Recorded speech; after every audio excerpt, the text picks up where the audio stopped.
Bonjour, si ça vous dit d'apprendre le français en regardant la télé, j'ai peut-être une solution pour vous.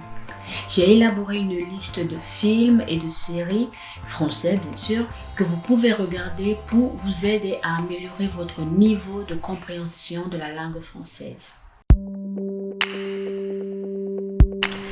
Avant toute chose, avant de vous présenter les différentes bandes-annonces des films que j'ai préparés pour vous, donnez-moi quelques secondes le temps de vous présenter ces différents films, ces différentes séries.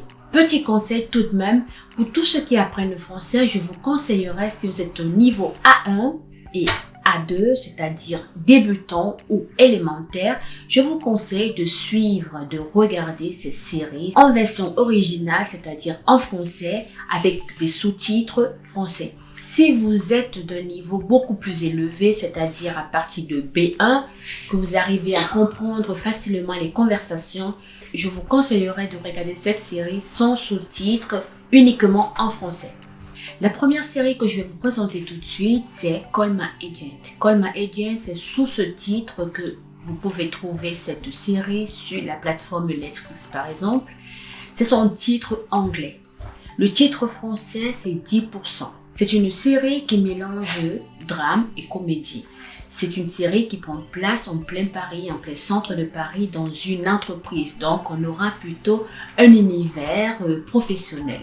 Donc, dans cette entreprise qui est une agence de représentants d'acteurs, donc de talents, nous allons rencontrer des différents personnages qui sont Mathias, qui sont Camille, Hervé, Noémie, Arlette, Assad, Andrea, Gabriel, qui doivent jongler entre leur vie personnelle et leur vie professionnelle. Alors, sans plus tarder, je vais vous présenter la bande-annonce et on revient dans 2 secondes. Je vous préviens, dans cette agence, il n'y a que des stars. Vous faites pas d'illusions, vraiment. Je veux faire du stand-up. Je ne saute pas sur le canard. Je suis Hamlet. Je me sens comme un chaton puceau, là. Je veux pas Raphaëlus Cabrel. Et je suis un gros ringard qui fait des films en moule vite. Qu'est-ce que tu fous? Je bosse. Ah ouais, elle prend bien la lumière. Il est pas là, Mathias? Non. Il y a une buse là. L'allégorie du buisson pubis, par exemple. Ça vous avez compris. Oh, je sais pas toi, mais moi, c'est- carrément, ouais. Avec toi, j'ai confiance. Tant mieux. Ah, c'est quelque chose, ce métier, hein. Comme vous avez pu le constater dans la bande-annonce, cette série, elle est pleine d'humour. C'est de l'humour à la française. Ce qui est intéressant dans cette série, c'est que vous apprendrez à vous familiariser avec le langage, avec les tonalités, avec les différentes façons de parler. Passons maintenant à la deuxième série qui est Mythomaniac. Mythomaniac est une série française, toujours, puisqu'on parlera que des séries françaises. Mythomaniac, c'est le titre sous lequel vous pouvez trouver cette série sur Netflix.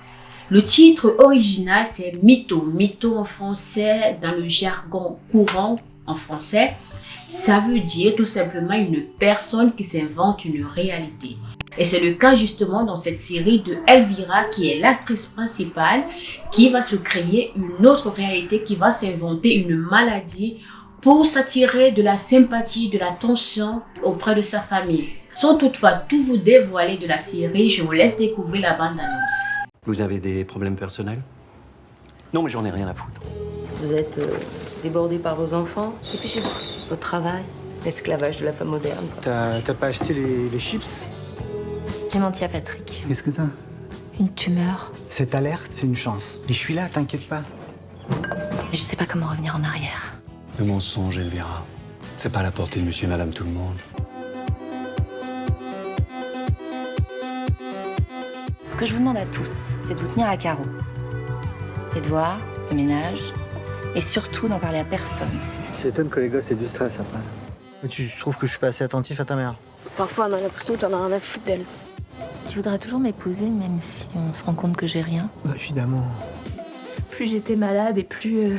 C'était comme si quelque chose était venu ressouder notre famille. Pourquoi c'est intéressant pour vous de regarder ces séries en français? Eh bien, tout simplement parce qu'en fait, vous allez enrichir votre vocabulaire, donc vous allez progresser. Et dans la mesure où les personnages masculins et féminins n'ont pas la même façon de parler, n'ont pas la même tonalité, les voix ne sont pas au même rythme, ce qui fait en sorte que vous allez vous habituer, vous allez vous familiariser à la façon de parler. On a l'impression d'être dans une situation réelle de communication, d'échange, de dialogue, de discussion avec d'autres personnes, ce qui est plutôt intéressant.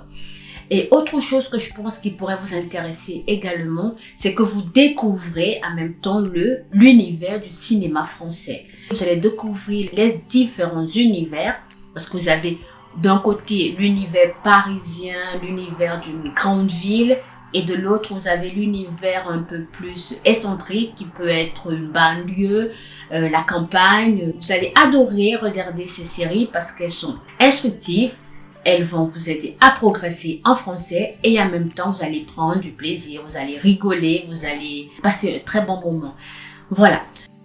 Je fais aucune pub pour Netflix, hein, tout simplement c'est parce qu'elles sont disponibles et que moi, je les ai présentées à mes étudiants et je sais que j'ai eu très bon retour. Alors, j'espère que vous allez prendre le temps de regarder et de continuer à progresser en français. Restez toujours sur notre chaîne. Dès que je trouve une autre série, je vous la présenterai avec plaisir. Merci et à très bientôt. Au revoir.